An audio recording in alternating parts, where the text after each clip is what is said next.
What's good, y'all, and welcome to this video. In this one we'll be answering the question of how many awakenings do you actually need for your Kigiri. There have been a lot of people asking if you should go to just A0, A1, A2, A3, A4, A5, and at the end of the day the main reason is obviously, the main limiter is how many resources do you have, how much are you willing to spend, and how far are you willing to go.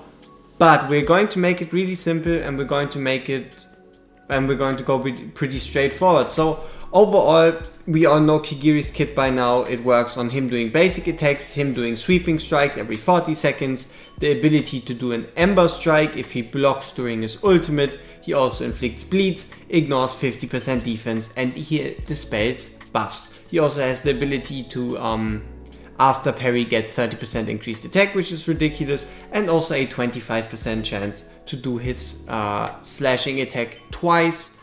And yeah, that's basically the basics of his kit. Now his awakenings are rather interesting. If we look at the A1, it says when launching a basic attack additionally restores 3 rage and 3% HP. Kinda hard to say how good or how bad that is on like the first look. And overall, you can imagine you can reimagine the talent as gains 0.5% rage on basic attack.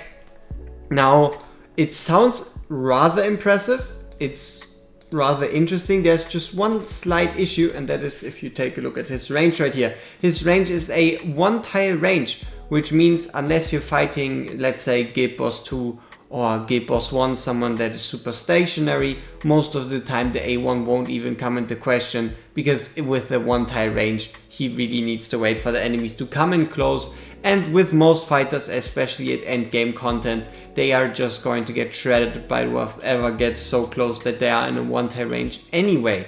If he had a 2-tile range, the talent would already be way better. But enough of that. Let's have a look at obviously the benefits and what he really does. So what makes him strong is obviously his faction. He's a Watcher. He's by far the strongest Watcher unit behind Ingrid, I guess. He's easily the strongest Watcher fighter. He's also a Nightmare fighter, so you can indeed get that increased attack speed, so even more rage regeneration and the like. Now, something that also has been brought up is the issue with Kigiri in general, and that is his ultimate timing. It's the same way a Lust can whip someone and give them additional rage. He also has this mechanic where he can counter twice, and if he counters twice it takes longer, and basically what happens is it shifts his auto timing, and if his auto timing is different, his damage output is different, and if his damage output is different, it bites him in the ass in Guild Boss 2, because if your boss doesn't die at the same times, your Elowen cleanses will get weirder and weirder, up to a point where you cleanse while there isn't even a poison, or you don't cleanse fast enough and your whole team dies. So keep in mind, he is a manual fight champion, and in auto fight he is getting shafted a bit more until we actually get true auto fight, which would be probably the next best quality of life feature that we still don't have. So before we just rate the talents completely through, let's quickly talk about how you build him. It's pretty straightforward. Demonic Relic, easiest artifact to him, put it on him, you'll win, no problem. Get it from the event shop, pretty simple, pretty straightforward. Next up we have artifacts, not artifact, we have gear. Gear also, there's only one set currently that really is worth it on him, until we get the exclusive gear, when we have, for example, the ability to give him, let me see, hero, can we have hero exclusive gear? There we go, when you would have the ability to, for example, increase his damage dealt by a further 8% through using WorGuides exclusive gear. But in general, the best set for him currently and for a long time is going to be, and is going to stay, Soulbound Arcana. Left side obviously depends on your stat distribution, and there's really two builds. In one build you mainly focus on 2 or 3 crit damage, basically two crit damage pieces on the left side, and that is going to be for Guild Boss 1 and any pieces where you can guarantee a invigoration buff, be it through Beelzebub later down the line, Constance and Dolores. And then there's your more attack-based approach when it comes to Guild Boss 2, and there you would have up to like 2 to 3 attack pieces on the right side. Though overall Kigiri in general has very high attack, and it's kind of like this, you really want him around like 18 to 20,000 attack for Guild Boss 1 and around like 24,000 attack for Guild Boss 2. But yeah, now that we have this out of the way, let's wrap it up by going through the awakenings. A1, nice, but overall he still has his main value from his base kit. He still works very well at A0, and it is not worth it to go to the A1 just for 0.5% rage per basic attack. A2, 300 attack. If you have the A1, it's not worth it to make the jump just to the A2 for the extra 300 basic attack. It is negligible. Now the A3.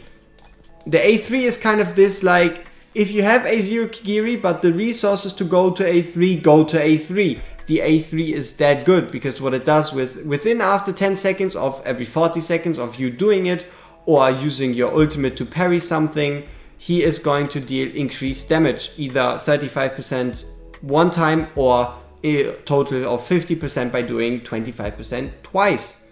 So if you have the chance, if you did get lucky, if you can reach it, only aim for A3. It really is either you go A0 or A3.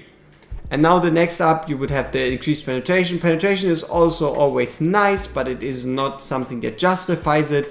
And then we have the A5. Sweeping Strike and Ember Strike launched during Tranquil Reflection will always trigger Swallow Counter. Now, Swallow Counter is again this talent right here with the 25% chance to happen twice. And during the ultimate, it will always happen twice, effectively doubling your Kigiri's damage and or mainly ultimate damage, but overall his damage.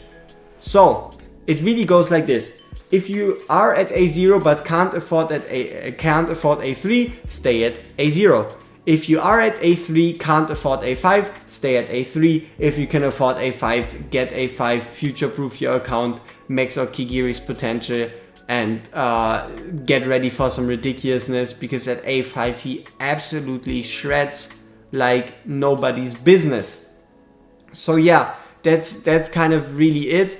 And he is gonna like something I'm still not quite sure about how to judge is his viability in the live arena that we've had introduced recently, and the fact that you can there actively trigger his ultimate timings yourself, ensuring that you will be able to, I mean, were you able to trigger it?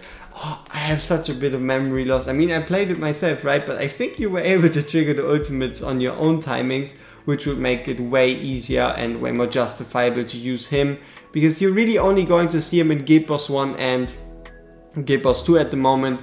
I guess I could imagine him being somewhat useful in Guild Boss 2, in Gear Dungeon 2, but I would still need to try it out.